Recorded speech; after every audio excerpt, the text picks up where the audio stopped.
Otep à tous, bien-aimés frères et sœurs. Donald Trump veut rencontrer Xi Jinping et Vladimir Poutine. C'est une conférence à trois. Les trois grands de ce monde veulent se rencontrer. Question. De quoi peuvent-ils discuter? Les amis, de quoi peuvent-ils discuter? Qu'est-ce qui peut motiver une telle rencontre? Mes chers amis, les États-Unis sont en difficulté. Ne vous trompez pas, ne vous leurrez pas. Les États-Unis sont en difficulté. Quel est le grand problème des États-Unis actuellement? Quel est ce qui motive une telle démarche? Alors que Trump venait, avec la fougue, je veux faire ceci, je veux taxer les douanes en Chine, je veux taxer, arrêter la guerre en Russie et tout, machin, tout ça, tout ça. Le vrai problème de Donald Trump, c'est la dédollarisation. Donald Trump veut rencontrer les deux grands du monde pour discuter sur la dédollarisation. Les amis, Donald Trump veut stopper la dédollarisation. Les amis, ça c'est la science politique. Ça c'est pas la politique, mais la science politique. Le problème de Donald Trump, c'est arrêter la dédollarisation.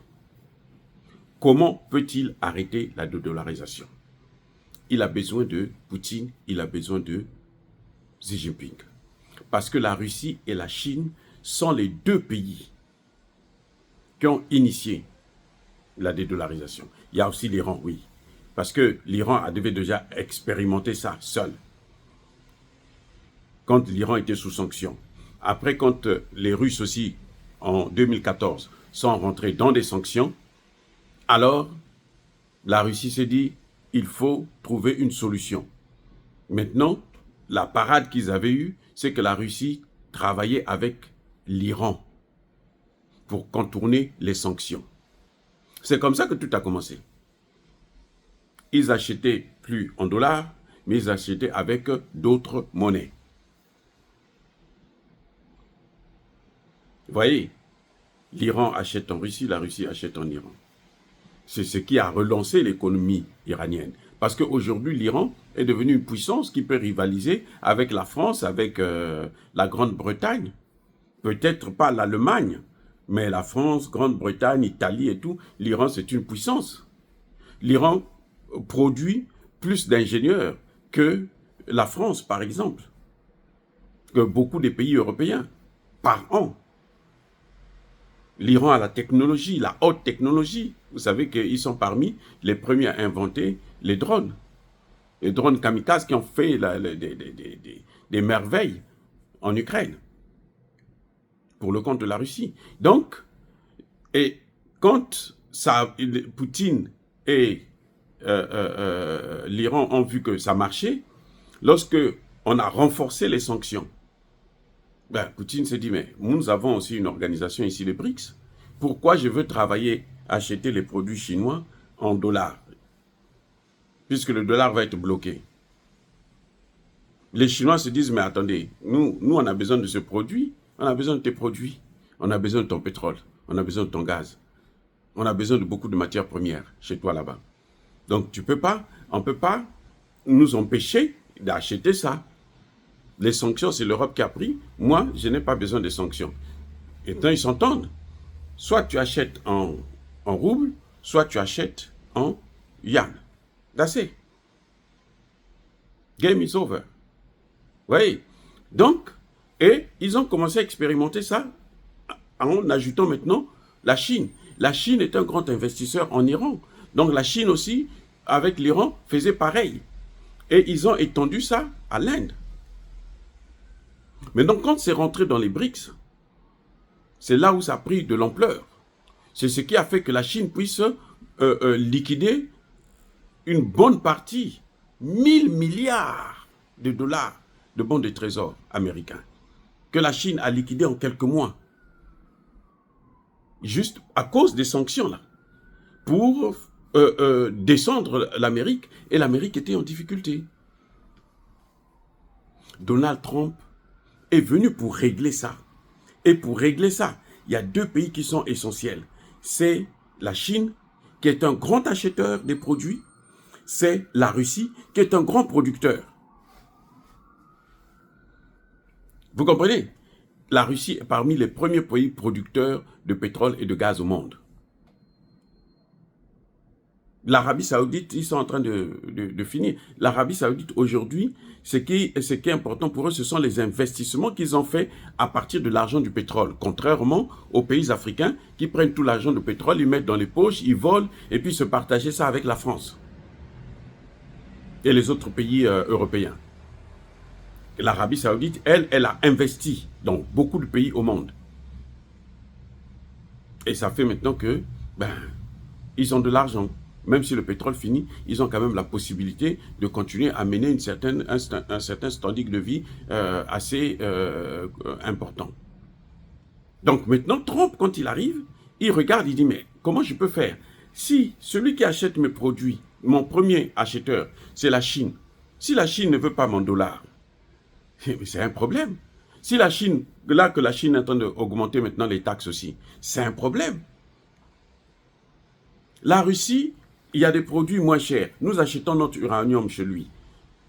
L'uranium enrichi. Le meilleur dans l'enrichissement d'uranium, ce sont les Russes. Au monde. Ce n'est pas les Français. Ce n'est pas les Américains. Ce sont les Russes. Les meilleurs dans ce domaine-là. Donc, on ne peut pas se passer d'eux. Et c'est de l'argent, ça. L'objet de Trump, c'est de convaincre Xi Jinping et Poutine afin qu'ils puissent ralentir la dédollarisation. Je dis bien ralentir, parce qu'ils ne peuvent pas stopper ça. C'est fini, le mécanisme est lancé, c'est fini, il faut que ça arrive jusqu'au bout. Donc la seule chose que Trump peut faire, c'est ralentir, pour préparer l'Amérique à supporter le poids de la dédollarisation. Vous comprenez? C'est ça le problème. Parce que la Chine et la Russie ne peuvent plus accepter d'être à la remorque des États-Unis. Ce que les États-Unis faisaient, non, nous sommes la plus grande puissance du monde, nous sommes le nouvel ordre mondial, c'est fini. C'est fini. Point final. C'est fini, il n'y a plus rien. Ils ne peuvent plus faire ça. Je vous ai dit, l'ancien président, Joe Biden, avant de partir, quelques mois avant, il avait envoyé sa secrétaire d'État au Trésor. C'est comme le ministre de l'économie et des finances en Chine, pour aller dire à la Chine, écoutez, ralentissez un peu avec votre industrialisation pour nous laisser le temps de vous rattraper. Les Chinois disent non, vous ne nous avez pas laissé le temps. Si vous êtes capable, rattrapez-nous. Nous, on s'en fout, nous, on avance. Elle a reçu une fin de non-recevoir. Les Chinois ont dit niet. We cannot do that. Niet. That's it. Go back. Elle est revenue en larmes. Donc maintenant, Trump arrive, Trump veut, c'est pour ça que vous voyez, il est en train d'amadouer les Chinois et les Russes. Son ministre, son vice-président américain, il était à Munich, qu'est-ce qu'il a dit? Il dit la Russie et la Chine ne sont pas une menace pour l'Europe. Vous avez seulement pris des mauvaises décisions, c'est ça qui est en train de détruire vos économies. C'est pour faire, c'est quoi? C'est la main tendue. C'est parce qu'ils sont obligés d'adopter le profil bas. Ils ne peuvent pas venir avec les Européens pour voir, parce que Poutine a déjà montré que les Européens ne valent rien. Poutine a dit aux Européens que vous ne valez plus rien. Vous n'avez pas de souveraineté. Donc moi, pour moi, vous êtes rien.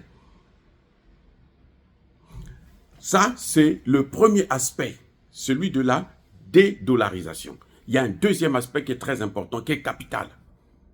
Les trois grands du monde veulent se réunir pour diviser le monde, pour se partager le monde.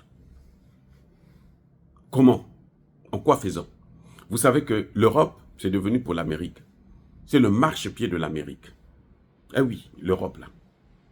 C'est le paillasson des États-Unis.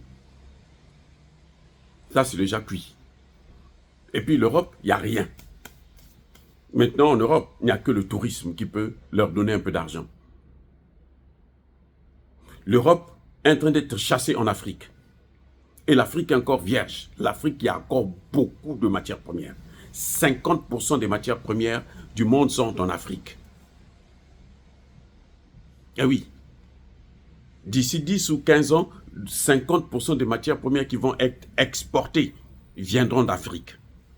C'est un grand potentiel qui est là. Qu'est-ce qu'il faut faire? Mais il faut partager ça. Les Américains ne veulent pas laisser. Les Chinois ont l'argent. Les Américains n'ont pas l'argent.